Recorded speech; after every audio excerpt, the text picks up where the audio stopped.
everyone, and welcome to this year's first Shocktober episode, coming to you live to tape from the car. This is every day in October. I'm going to try to post a review of a horror film. Chances are I'm probably not going to make every day in October because I never have. I try to do this every year, and, life always tends to get in the way. But we're going to start off with our first film, and this is going to be our first Stephen King movie of at least two, because tomorrow's episode is also going to be a Stephen King movie. And if you know anything about the movie I'm going to talk about today, then you can probably guess which movie I'm going to talk about tomorrow. But today I am talking about the Netflix Stephen King movie, 1922, starring Thomas Jane and Molly Parker, along with others. I got Dylan Schmidt and Caitlin, what is her name? IMDb doesn't give me the full name. Caitlin Bernard. So, 1922, the plot synopsis reads, a simple yet proud farmer in the year 1922 conspires to murder his wife for financial gain, convincing his teenage son to assist, but their actions have unintended consequences. My history with Stephen King is, I know a lot of the stories. I know, the popular ones. I've seen most of the movies, or at least some of the movies. I haven't seen all, the older ones. But I've never read a Stephen King book, so I wasn't familiar with this story in particular. All I knew was that, there was, these couple Stephen King movies that came out on Netflix, and people were pretty positive about them. So I didn't really have a lot of expectations going in, other than the fact that, I hear this is good, but who knows? And I did come away really enjoying the movie.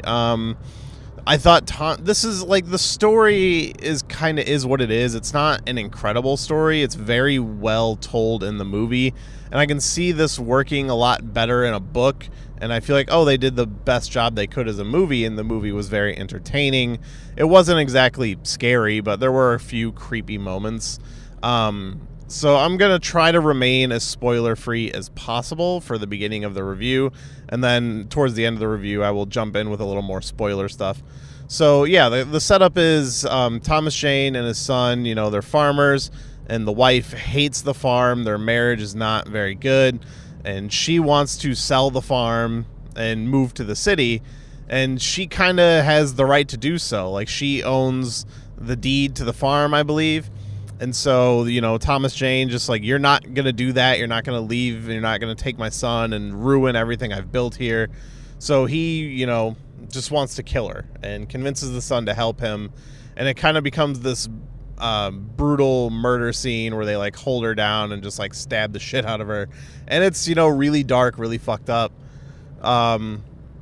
Honestly, the thing that drives this movie is it's kind of a performance movie. As much as it is a horror film and it's supposed to have horror imagery to, scare you or make you feel uncomfortable. To me, the performance of Thomas Jane was kind of the driving force behind it, because I didn't look at the cast list before I started the movie, and I knew there was something familiar about him, but I didn't actually know it was Thomas Jane for a while.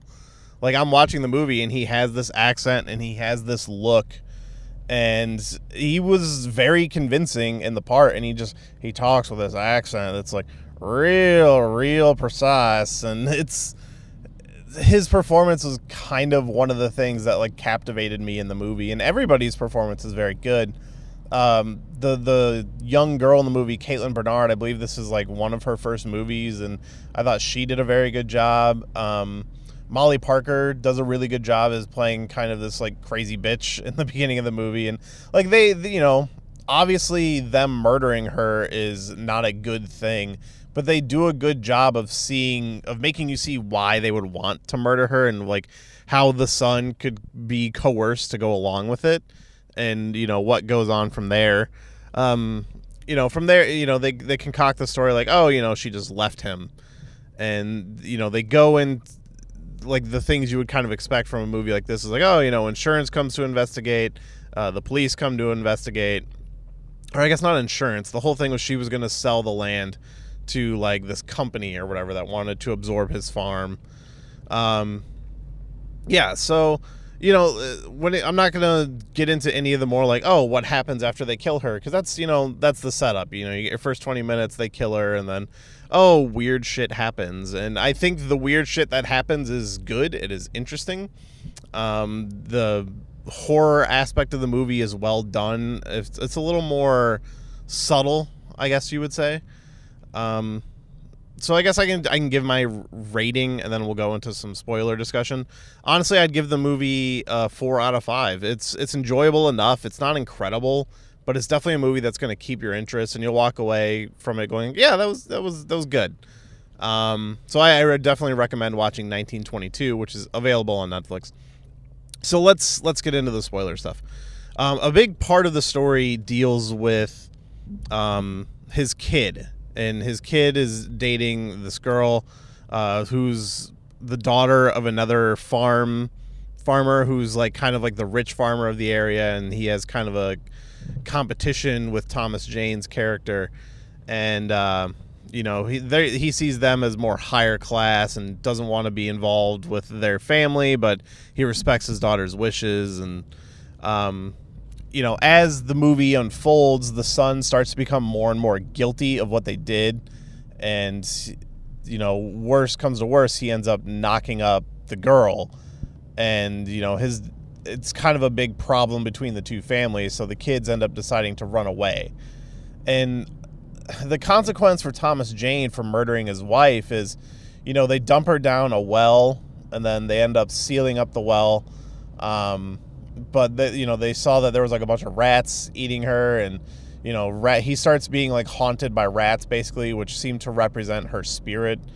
And then he ends up falling down the stairs, and you see her like corpse at the top of the stairs, and she walks down and whispers to him, and like what she whispers is like the fate of their son, which is, he left with the girl and they were like starving, didn't have any money, so they become bank robbers. And it's essentially like a Bonnie and Clyde situation where they're going around robbing banks, and it pretty much ends the way you would expect. Like she gets shot, and it's dead winter. He brings her to this like abandoned house, and she's bleeding out and freezing to death, and she ends up dying. And he just it's been a little while since I remember this, so I don't remember if he like kills himself or anything. I think he ends up just laying next to her and just dying himself as well, either freezing to death or starving and freezing, or some sort of combination of both. I can't remember if he gets shot as well, so I could be wrong about that.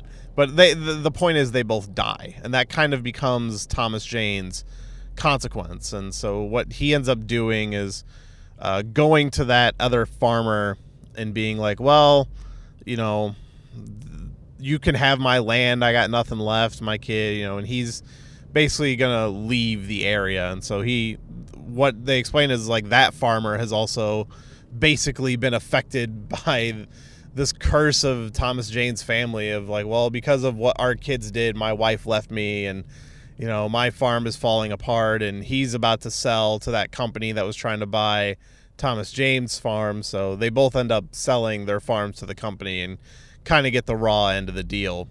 And this leads into the whole movie is framed by Thomas Jane like writing his confession. Like the movie starts with him in a hotel room writing the letter of like, I killed my wife and blah blah blah, and explaining all of this stuff. And as he's writing the letter, like more and more rats are filling the room, and then the movie ends with him finishing and turning around, and the ghost of the two kids and his wife are in the room. Essentially either they're going to kill him or he's going to kill himself, and everybody kind of gets what they deserve type situation. I really enjoy the movie. I thought it's not one I would maybe like rush to watch again, but if I was, like we throw on a lot of movies where I work, and if somebody threw it on, I would totally pay attention to it again. Like it's a performance movie. It's really well done. It's really well made, and I recommend it. If you haven't seen it, it's worth watching. If you have seen it, I'd love to hear your thoughts and impressions on it. But that's going to be it for today's Shocktober of 2018, and then tomorrow we're going to talk about another Stephen King film. I am still looking for some movie recommendations, preferably if it can be found rentable on iTunes or streaming on Netflix would be the best option, but or Hulu for that matter. let me know. Send it to the email shelvedfilmpodcast@gmail.com or hit me up on Twitter or Instagram at shelvedpodcast. So yeah, I'm still looking for some horror movies to fill out the calendar, but I hope you enjoyed today's episode of Shocktober and come back tomorrow for our next spooky horror movie.